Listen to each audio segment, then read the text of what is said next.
আসসালামু আলাইকুম রহমতুল্লাহ। কেমন আছো তোমরা? আশা করি অনেক ভালো আছো। আমিও মন আল্লাহ পাকের রহমতে অনেক ভালো আছি, আলহামদুলিল্লাহ। তো আজকে আমি তোমাদের মাঝে হাজির হয়ে গেলাম নতুন আরেকটি ভিডিওতে। আর আজকের এই ভিডিওটা হচ্ছে অনার্স সেকেন্ড ইয়ার বা ডিগ্রি থার্ড ইয়ার যারা রয়েছে তাদের জন্য নোটিশ রাইটিং, কিভাবে একটি মাত্র নোটিশ পড়ে তুমি পরীক্ষার খাতায় যে কোনো নোটিশ লিখে ফেলতে পারবে।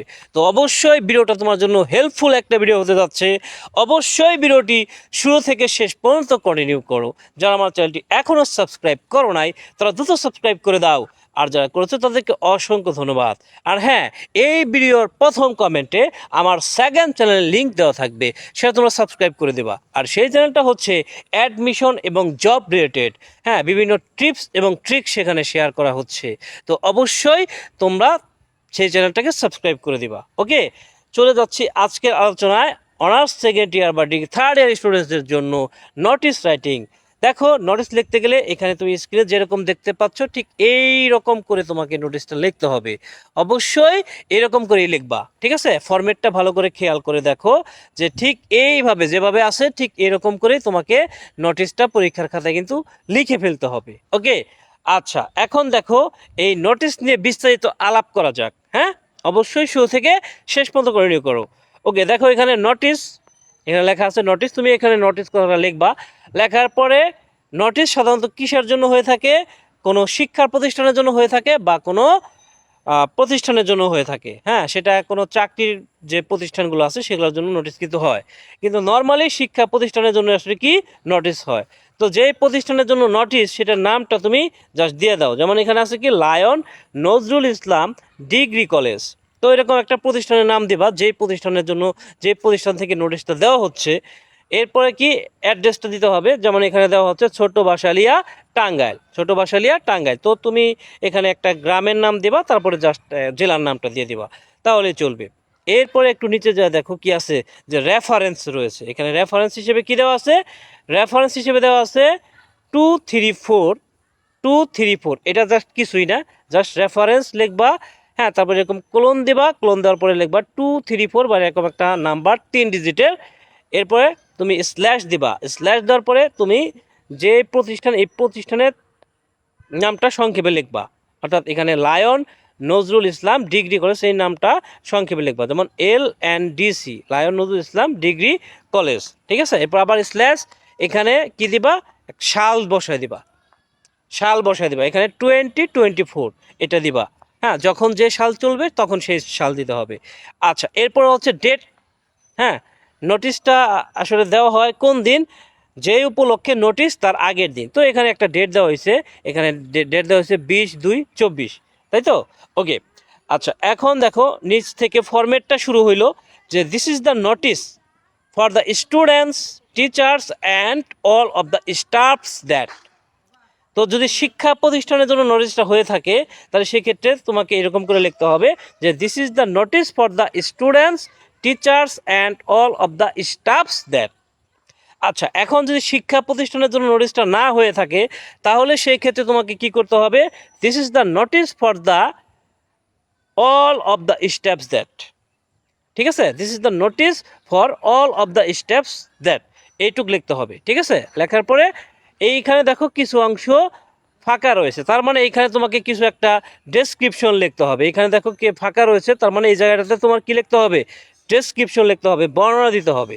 বর্ণনা দেওয়ার পরে তুমি কি করবা? After the day, after the day our classes and works will go as usual.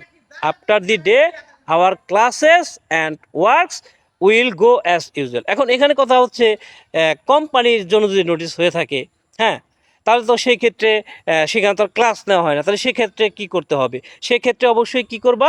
যে আফটার দি ডে, হ্যাঁ, আওয়ার ওয়ার্কস, আওয়ার বসায় works will go as usual.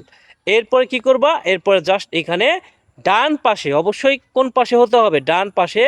এখানে যে প্রতিষ্ঠানের যে প্রধান, হ্যাঁ, অর্থাৎ যদি কলেজ হয়ে থাকে তাহলে সেক্ষেত্রে প্রতিষ্ঠানের প্রধান কি? প্রিন্সিপাল। আর যদি কলেজ না হয়ে থাকে, কোনো কোম্পানি হয়ে থাকে, তাহলে সেক্ষেত্রে কোম্পানির প্রধান কী হয়? চেয়ারম্যান বা ম্যানেজিং ডিরেক্টর হয়। আচ্ছা, এখানে ধরো কলেজ, কলেজের প্রধানের জন্য প্রিন্সিপাল। এরপরে প্রিন্সিপালের নাম কি? আব্দুর রহিম। এরপরে প্রতিষ্ঠানের নাম কি? Lion Nazrul Islam degree college, lion Nazrul Islam degree college, এটা এখানে জাস্ট বসাই দিবা যে lion Nazrul Islam degree college. আচ্ছা, তারপরে কি টাঙ্গাইল সদর, টাঙ্গাইল, জাস্ট এখানে অ্যাড্রেস, ওই প্রতিষ্ঠানটার অ্যাড্রেসটা এখানে দিয়ে দিতে হবে। আচ্ছা, এখন কথা হচ্ছে আমি তোমাকে বলছিলাম যে এইখানে যে ফাঁকা জায়গা, এই ফাঁকা জায়গা তোমাকে সংক্ষিপ্তভাবে একটা বর্ণনা দিতে হবে। এই বর্ণনা তুমি কি লিখবা?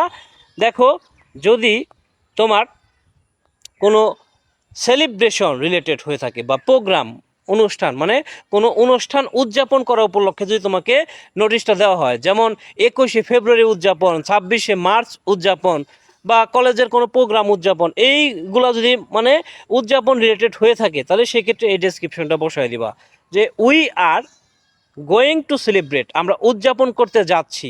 কি উদযাপন করতে যাচ্ছি সেটা তো প্রশ্নপত্রে উল্লেখ থাকবে, সেইটা এই স্টার চিহ্নিত ঘরে বসায় দিবা। ফ্রম আওয়ার ইনস্টিটিউশন, অর্থাৎ আমাদের প্রতিষ্ঠান থেকে। Everyone has to celebrate the programme, হ্যাঁ, প্রত্যেকেরই এই অনুষ্ঠানটা উদযাপন করতে হবে। The programme will be started at 6 AM, এই প্রোগ্রাম, এই অনুষ্ঠানটা শুরু হবে 6টা থেকে, সকাল 6টা থেকে আর কি। ঠিক আছে, তো এই যে ডেসক্রিপশন, এই ডেসক্রিপশনটা জাস্ট কোথায় বসায় দেবা? এই ডেসক্রিপশনটা এই জায়গাতে তোমার বসায় দিতে হবে। ওকে, এই জায়গায় বসায় দিবা। আচ্ছা, এরপর যে চলে আসে যে ক্লোজিং ইনস্টিটিউশন, মানে কোনো কারণে প্রতিষ্ঠান বন্ধ থাকবে, সেটার জন্য যদি নোটিশ এসে থাকে, তাহলে সেক্ষেত্রে our institution will be remain closed, আমাদের প্রতিষ্ঠান বন্ধ থাকবে ফর এ ডে, একদিনের জন্য, অথবা 2 days, 2 দিনের জন্য, বা 5 days, 5 দিনের জন্য, বা 10 days, 10 দিনের জন্য। অন দ্য অকেশন, কি উপলক্ষে? অন দ্য অকেশন অফ, এটা কি উপলক্ষে বন্ধ থাকবে? ধরো ঈদ ডে, তাহলে এখানে লিখবা ঈদ ডে, হ্যাঁ, বা যেটা আসবে যেই উপলক্ষে বন্ধ থাকবে সেটা এই স্টার চিহ্নিত ঘরে ওই নামটা জাস্ট বসায় দিতে হবে।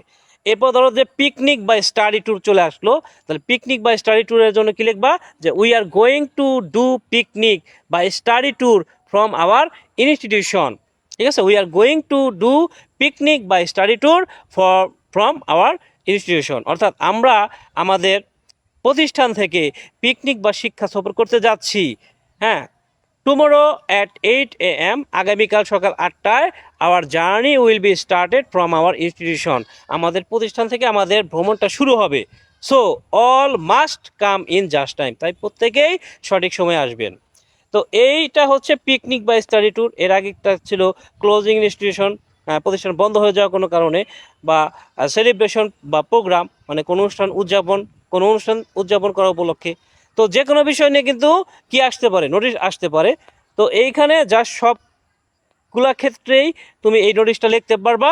জাস্ট মনে রাখতে হবে যেই উপলক্ষে নোটিশটা আসবে সেই জন্য এখানে কিছু কথা বাড়তি তোমাকে একটু বানায় লিখতে হবে। আর যদি তুমি বানায় লিখতে না পারো, সেক্ষেত্রে আমি যে ডেসক্রিপশন দিয়ে দিলাম, এই ডেসক্রিপশন জাস্ট তুমি ব্যবহার করবা। ওকে, তো এই ছিল আজকের আলোচনা। আগামীতে কথা বলবো অন্য কোনো টপিক নিয়ে। সে পর্যন্ত সবাই ভালো থাকবে, সুস্থ থাকবে, সুন্দর থাকবে। টাটা, আসসালামু আলাইকুম রহমতুল্লাহ।